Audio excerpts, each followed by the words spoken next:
দেশে কোনো অনুষ্ঠান করার সময় আমরা বাইরে প্যান্ডেল খাটিয়ে অনেক সময় বিয়েবাড়ির অনুষ্ঠান বা অনেক কিছুতেই প্যান্ডেল বাঁধতে দেখেছি, কিন্তু বিদেশে মানে ইংল্যান্ডে এসে এরকম খুব কম বাড়ি হয়েছে যে বাইরে প্যান্ডেল টাঙিয়ে সেখানে কোনো অনুষ্ঠান করা হয়েছে। তো আমাদের আজকে প্রতিবেশীর বাড়িতে জন্মদিনের অনুষ্ঠান ছিল এবং এবারের জন্মদিনটা না ওরা একদম স্পেশাল করেছে। মানে এখানে এরকমভাবে জন্মদিন আমি প্রথমবার পেলাম আর কি। তো এই জন্মদিনে ওরা বাড়িতে রেখেছিল সত্যনারায়ণ কথা, তার সঙ্গে তারপরে ছিল পুজোর প্রসাদ খাওয়া, তারপরে কেক কাটিং এবং নিরামিষ খাবার দাবার। তো সব মিলিয়ে কিন্তু বেশ একটা অন্যরকম অভিজ্ঞতা ছিল। বাইরে প্যান্ডেল বাঁধিয়ে সেখানে কিছু চেয়ার ভাড়ায় পাওয়া গেছে, সেই চেয়ার ভাড়া মানে আনা হয়েছে, এনে এখানে এরকম করে সেই প্যান্ডেলটাকে সাজিয়ে ওখানেই কেক কাটিং এবং ওখানেই খাওয়া দাওয়া।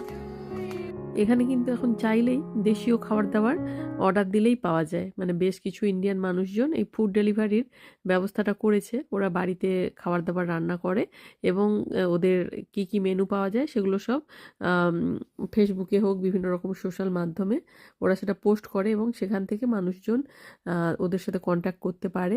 তো এদের যা যা অর্ডার দেওয়া হয়েছিল সব ভেজ আইটেমসই ছিল।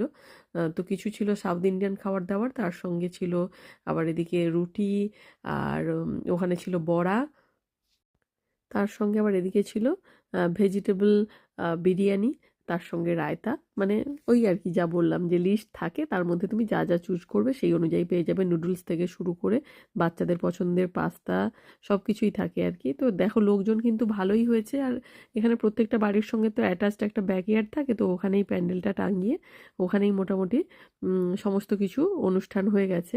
এবার প্যান্ডেলটাও এখানে বেশ মজার থাকে, জানো তুমি, ইউজ করলে প্যান্ডেলটা। এখানে তো বাঁশ দিয়ে যেমন প্যান্ডেল বাঁধা হয় আমাদের দেশে সেরকম হয় না, সব ছোট ফোল্ডেবল মেটাল স্টিকগুলো রয়েছে।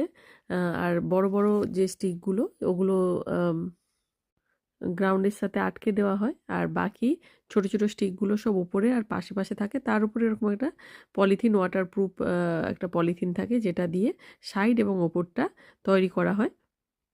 প্যান্ডেল বাঁধতে যেমন অনেকটা টাইম লাগে, ছোট ছোট সব স্টিকগুলোকে এক জায়গায় জয়েন করতে হয়, কিন্তু খোলার সময় খুব ইজিলি মানে 10 মিনিটের মধ্যে সব ফোল্ডেবল স্টিকগুলোকে এক জায়গায় খুলে খুলে ফোল্ড করে রেখে দেওয়া হলো। আর এই যে সব ওপরের যে পলিথিনটা ছিল যেটা মানে ওটাও কিন্তু পাটে পাটে ছিল, সব ভাঁজ করে করে রেখে দিলেই ব্যাস হয়ে গেল আর কি। প্যান্ডেল খুলতে বন্ধুরাই সব হেল্প করে দিল, আর সঙ্গে সঙ্গে হাতে হাতে সব গোছানোর কাজেও ওরা হেল্প করে দিল। ইভেন চেয়ারগুলো যেখান থেকে আনাও হয়েছিল সবাই গিয়ে পৌঁছেও দিল।